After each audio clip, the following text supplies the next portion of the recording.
Estamos começando mais um Trocando Ideias. Esse espaço é dedicado a você e aqui nós tratamos sobre vida cristã, sobre atualidades, sobre dúvidas sobre a Bíblia. Então, esse espaço é todo seu. Nós queremos contar com a sua participação.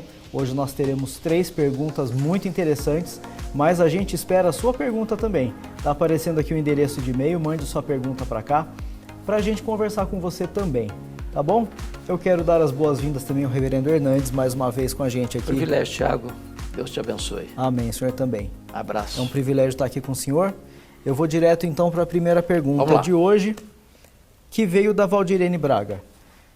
Como vocês estão? Desejo que bem. Muito obrigado, Valdirene. Temos acompanhado a tensão da guerra entre Rússia e Ucrânia e a ameaça do uso de armas nucleares. O senhor poderia falar um pouquinho sobre esse assunto, pastor? Eu posso sim. Bom, veja bem, primeiramente, esta é uma guerra que não é propriamente uma guerra porque é uma invasão de uma nação a outra, né? Então, a Ucrânia foi invadida e apenas está respondendo a um ataque de uma superpotência bélica do mundo, né?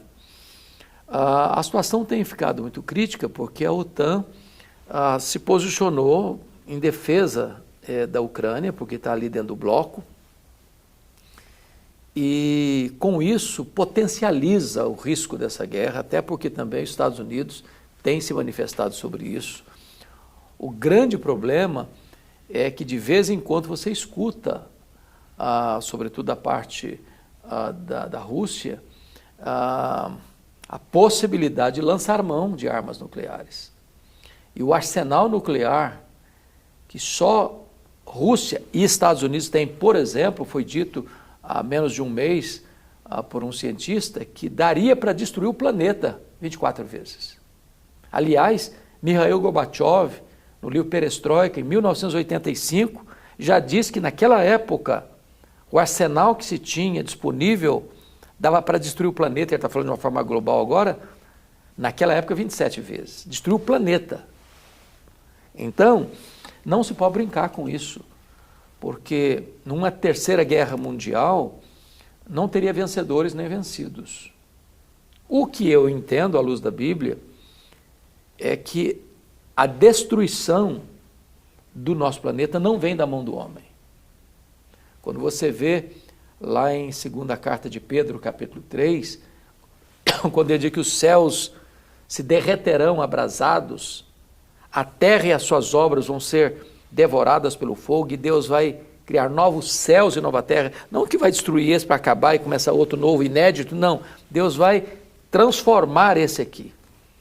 Mas essa ação não é humana, ela é divina. Agora, o que fica de alerta para nós?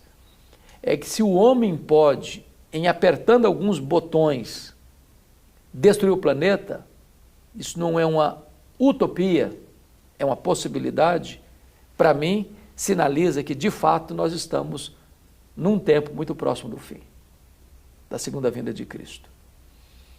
Que, como sinal, Jesus disse, haverá guerras, rumores de guerras, reino contra reino, nação contra nação. O mundo está como que na ponta dos pés, num ambiente de total apreensão, porque hoje se sabe que não é apenas uma guerra de uma nação contra outra nação.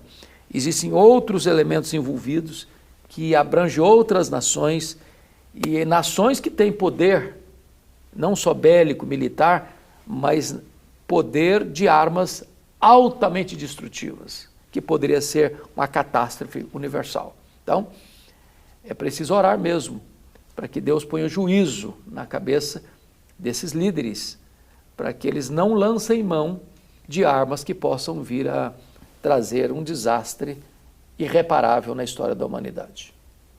Eu vou aproveitar para emendar a minha pergunta com a da Valdirene. O senhor começou a falar agora, né, que a gente deve orar pelos líderes, mas como o senhor indica que a gente, como cristão, deveria orar por uma situação como essa, a situação de Israel? Eu acho que nós temos que orar pela paz. E uma coisa, Tiago, que eu plenamente compreendo, as nações entram em guerra porque as nações rejeitaram o príncipe da paz. onde o príncipe da paz não reina, não governa, os homens se tornam belicosos. Como disse um autor moderno, o homem tornou-se o lobo do próprio homem. O homem tornou-se um ser ambicioso, porque as nações entram em guerra, por quê? Por ganância, por querer controle, por querer tomar o que é do outro, por não respeitar a soberania do outro país. Então as motivações são sempre egoístas. É por isso que Tiago diz que as guerras procedem do coração, desse coração ambicioso, ganancioso, avarento. Então precisamos orar pela paz. E orar pela paz implica mais em levar este evangelho da paz. E este evangelho da paz anuncia o príncipe da paz. E é quando as nações se submetem a Jesus, o Senhor dos senhores, o Rei dos reis, o príncipe da paz, é que nós poderemos ter paz no mundo. Obrigado, reverendo Hernandes. Vamos para a próxima pergunta? Vamos lá. Pergunta da Edna Leite. Qual é o propósito da construção da Torre de Babel, de acordo com a Bíblia? Eu ainda fico confusa com o contexto e tudo o que acontece ali. Qual é o objetivo disso? Obrigado. Pois bem, então veja bem. Você tem uma geração que Deus julgou, que é a geração diluviana.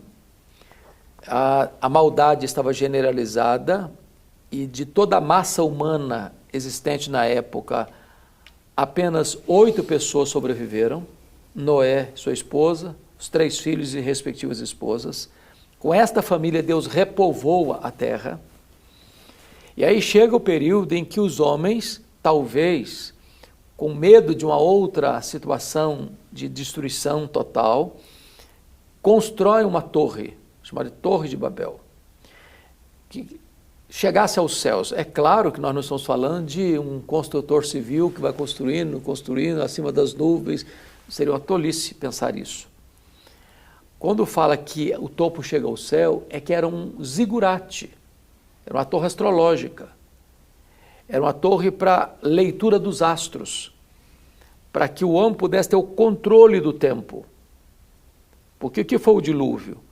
Foi uma hecatombe total, das fontes de baixo abrirem, das fontes de cima despejarem, e então em 40 dias o mundo é inundado. Então eles querem ter esse controle nas mãos, prevenindo-se de uma situação futura. E é nesse momento que eles estão querendo fazer o quê? Banir Deus, tirar Deus do eixo da história. Eles querem ter as rédeas nas mãos. E então o que é que Deus faz? Deus entra com a sua providência, confunde as línguas para que eles não se entendessem.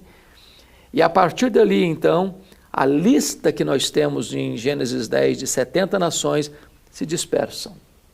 E aí nós vamos ver a confusão da língua, que até hoje a gente enfrenta esse problema linguístico no mundo, né? Às vezes você está perto de uma pessoa, está falando, você não está entendendo, você está falando, ela também não está entendendo. Isso vem da Torre de Babel. A ideia aí é de Deus quebrar a tentativa do ser humano de ter o controle. Deus está dizendo, quem tem o controle sou eu. Quem tem as rédeas da história nas mãos sou eu. É Deus botando o homem no seu devido lugar. Muito bom. Obrigado, viu, pastor? Privilégio. A última pergunta do Trocando Ideias de hoje veio da Paula Lima. Olá, pastor e Tiago, agradeço muito por esse espaço proposto a nós.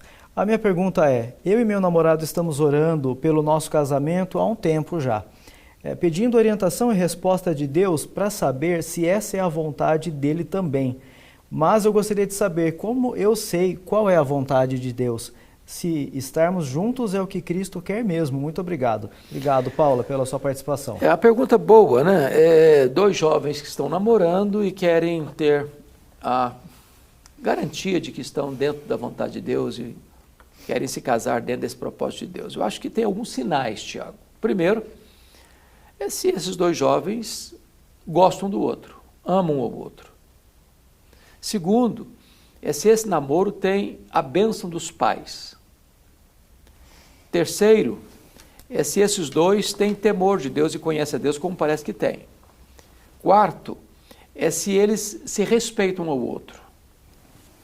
Quinto, é se eles discutem a vida, tratam dos assuntos, porque, veja bem, o namoro, já dizia o nosso especialista em família, Jaime Kemp.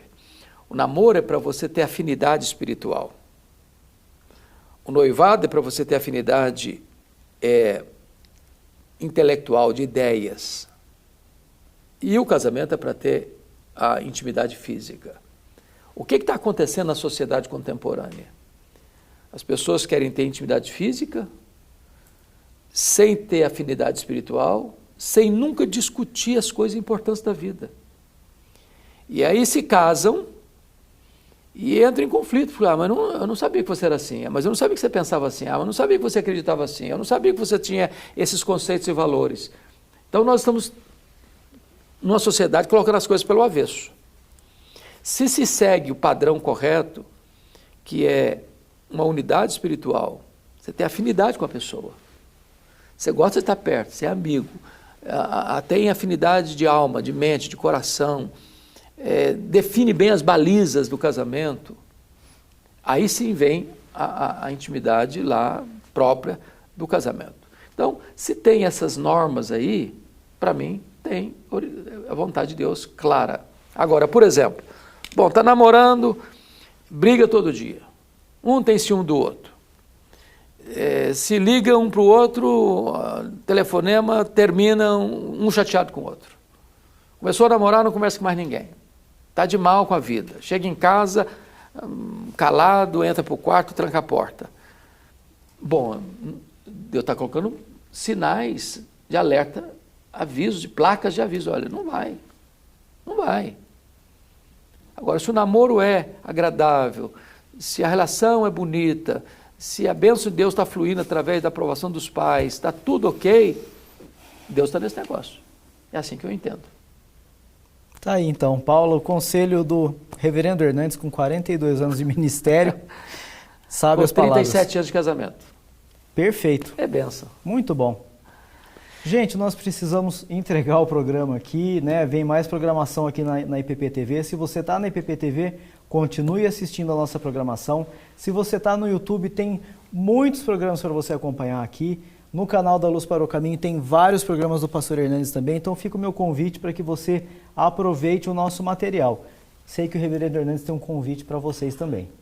É isso mesmo. Então, gente, olha, se você mora em São Paulo, gostaria de convidar você para conhecer a Igreja Presbiteriana de Pinheiros.